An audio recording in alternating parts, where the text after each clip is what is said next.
Hello everyone, coding with কেসেটে আপনাদেরকে স্বাগত। আজকের ভিডিও টপিক হচ্ছে গেটেক্স।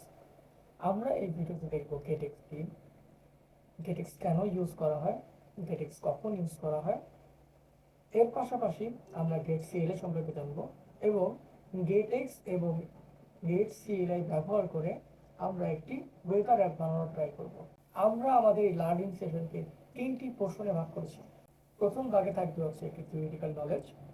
দ্বিতীয় ভাগে আমরা দেখতে পাবো কিভাবে গেটেক্স দিয়ে একটি প্রজেক্ট সেট আপ করতে হয়, কিভাবে অ্যান্ড্রয়েড স্টুডিওতে আমি অন্যান্য যে অ্যাসেটগুলো আছে সেগুলো ব্যবহার করতে পারবো, এবং আমাদের তৃতীয় পোর্শনে থাকবে একটি ফিগমা ফাইল থেকে কিভাবে ওয়েদার অ্যাপ বানাবো সেই পোর্শনটি। সো আজ এরা ইন্ট্রো গল্প বাদ দিয়ে চলুন আমরা ভিডিওতে চলে যাই।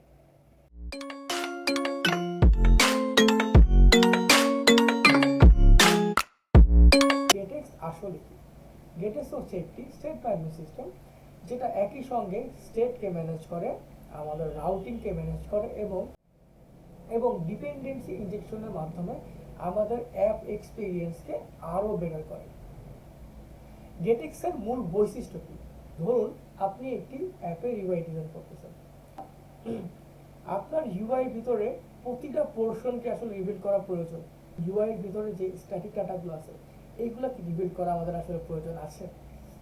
না, আসলেই প্রয়োজন নেই। ধরুন আপনার কাছে একটা ইউআই আছে। ধরুন আপনি আপনার অ্যাপের জন্য একটা ইউআই ডিজাইন করতেছেন। এখন আপনার যে ইউআইটা ডিজাইন করতেছেন সেটা খুব মোটামুটি বড়ই ধরে নিলাম আমরা। এখন এইটা থেকে একটা পোর্শন যদি রিবিল্ড করতে হয় এবং বাকি পোর্শনগুলো যদি আমার রিবিল্ড প্রয়োজন না হয়, তারপর যদি আমরা পুরা ইউআইটাকে আবার রিবিল্ড করি, তাহলে কি আমাদের পারফরমেন্স দেখা দিতে পারে না? এই প্রবলেমের সলিউশনের জন্যই আমরা সাধারণত স্টেট ম্যানেজমেন্ট ইউজ করে থাকি। গেটেক্স এই স্টেট ম্যানেজমেন্টটাকে অনেক বেশি সোজা করে তুলেছে। কিভাবে? ডট ওবিএস এর মাধ্যমে। আপনি ডট ওবিএস এর মাধ্যমে আপনার ইউআই থেকে সিম্পল একটা পোর্শন, এমনকি একটা ডেটা আউট চাইলে কি করতে পারেন? আপডেট করতে পারেন। আপনার অ্যাপ থেকে ছোট একটা পোর্শনকে রিবিল্ড করতে পারেন। ওকে, গেটেক্স কি শুধু আমাদের স্টেট ম্যানেজমেন্ট নিয়েই কাজ করে? না, আসলে শুধুমাত্র স্টেট ম্যানেজমেন্ট ফ্যাসিলিটি হিসেবে দিচ্ছে এরকম না, আমাদের রাউটিং করতেও আসলে গেটেক্স হেল্প করে। আপনি একটি কমপ্লেক্স অ্যাপ নিয়ে কাজ করছেন। অ্যাপটার মধ্যে মোটামুটি আপনার কাছে 50টা মডিউল আছে।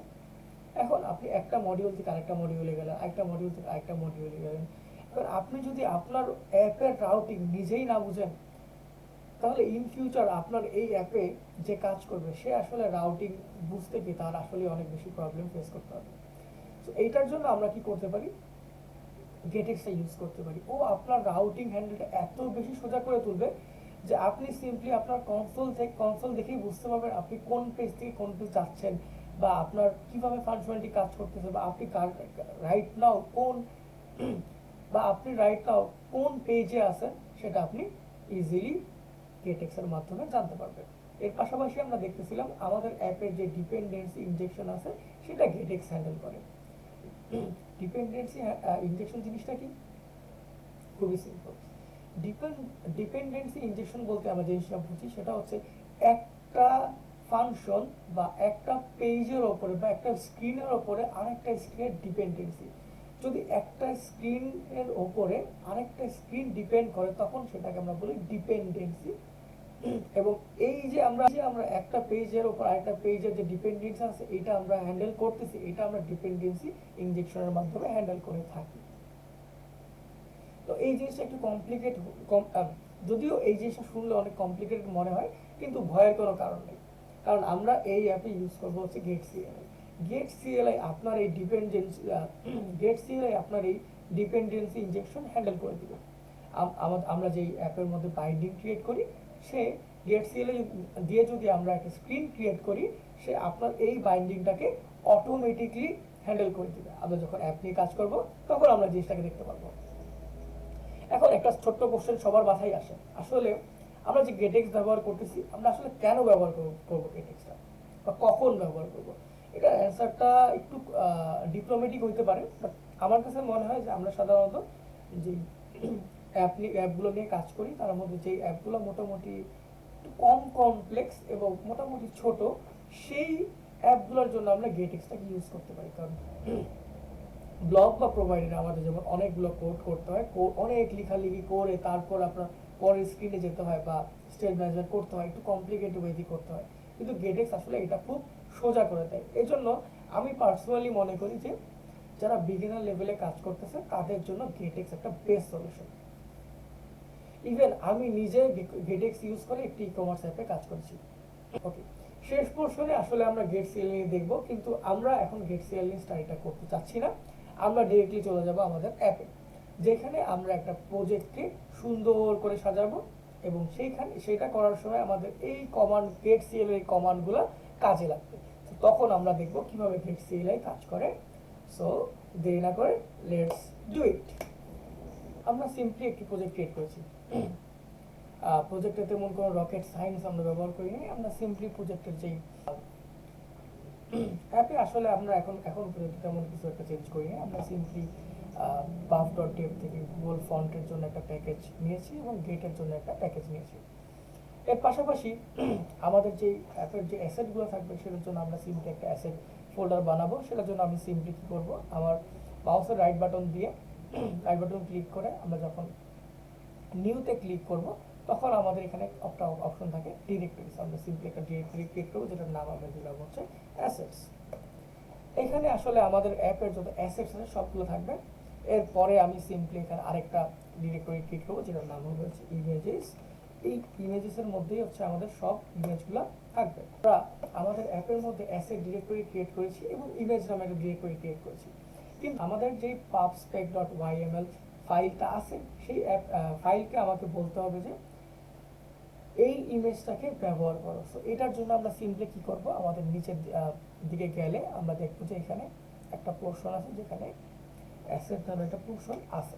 সো এইটাকে আমরা প্রথমে কমেন্ট আউট করে নিব।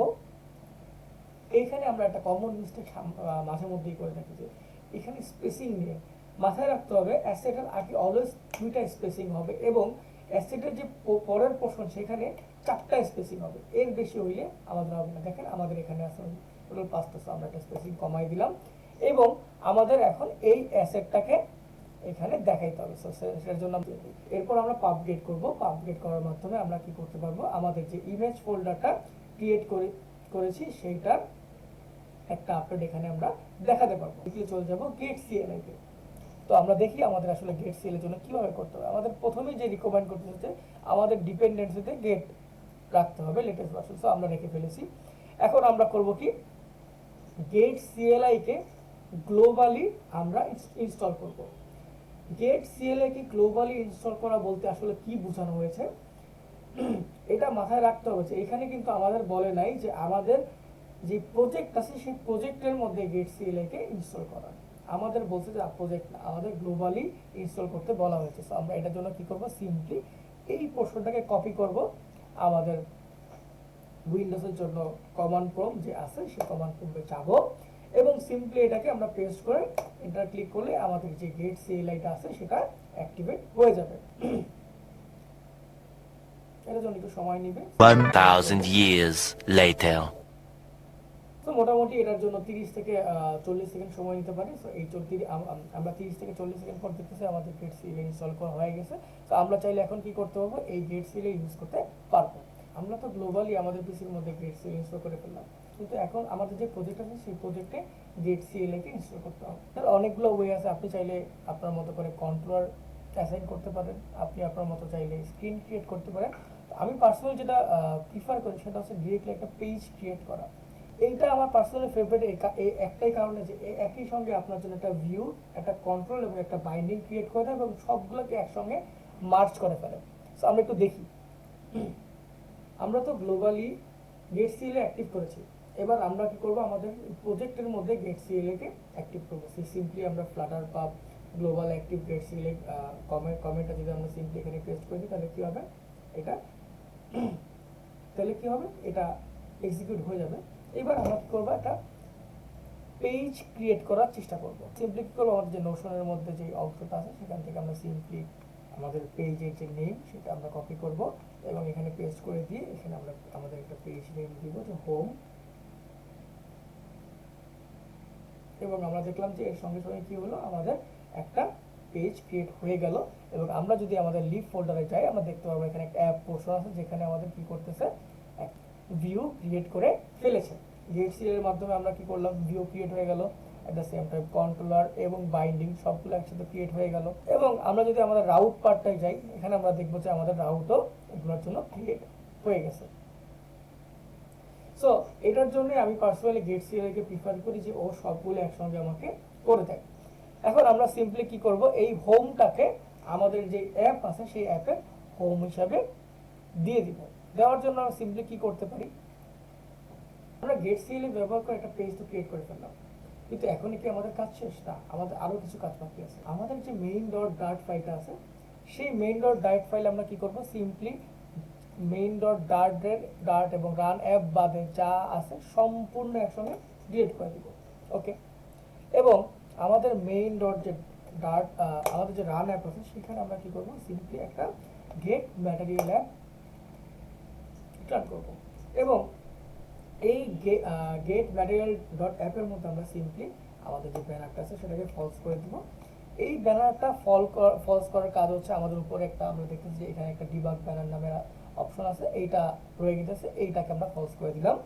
এবার আমরা কি করব, সিম্পলি আমাদের যে ইনিশিয়াল রাউট আছে সেটাকে আমরা বলে দিব। আমাদের ইনিশিয়াল রাউট কোথায় আছে, আমরা যদি আমাদের অ্যাপ পেজে যাই তাহলে আমরা আমাদের ইনিশিয়ালটাকে দেখতে পারবো। সো আমরা সিম্পলি এটাকে ডিলিট করে দিব। So app pages dot initials, app pages আমাদের যে কতগুলো পেজ আছে সেই পেজগুলো। সো গেট পেজেস, এবং এখানে আমরা কি করব, সিম্পলি আমাদের অ্যাপ পেজেস ডট রাউটটাকে আমরা ডিলিট করে দেব। তাহলে আমাদের মোটামুটি কাজ শেষ। এবং এবার যদি আমরা রিটার্ন করে দেখি তাহলে দেখবো যে আমাদের রান হচ্ছে। সো আমরা দেখতেছি আমাদের যে হোম ভিউ সেটা দেখতে পাচ্ছি, আমরা দেখতে পারবো যে আমরা আসলে কি করতেছি। সো আমরা সিম্পলি যখন আমরা রানে গেছি আমরা দেখতে পাচ্ছি যে আমাদের কনসোলে যে কন্ট্রোলটা ক্রিয়েট হচ্ছে, সেই কন্ট্রোল অনুযায়ী আমাদের বলতেছে আমরা কোন পেজে আছি। এটাই আমি যখন বলতেছিলাম আপনাদের যে আমরা সিম্পলি যখন গেটসিএল দিয়ে আমরা কোনো রাউট ক্রিয়েট করব আমরা সেখানে দেখতে পাবো, আমরা এখান থেকে দেখতে পাচ্ছি যে আমরা কোথায় আছি, হোম পেজে আছি, এখানে আমাদের বলে দিচ্ছে। এইটুকুই ছিল আজকের ক্লাস। আই থিঙ্ক আপনাদের ক্লাসটা ভালো লাগছে।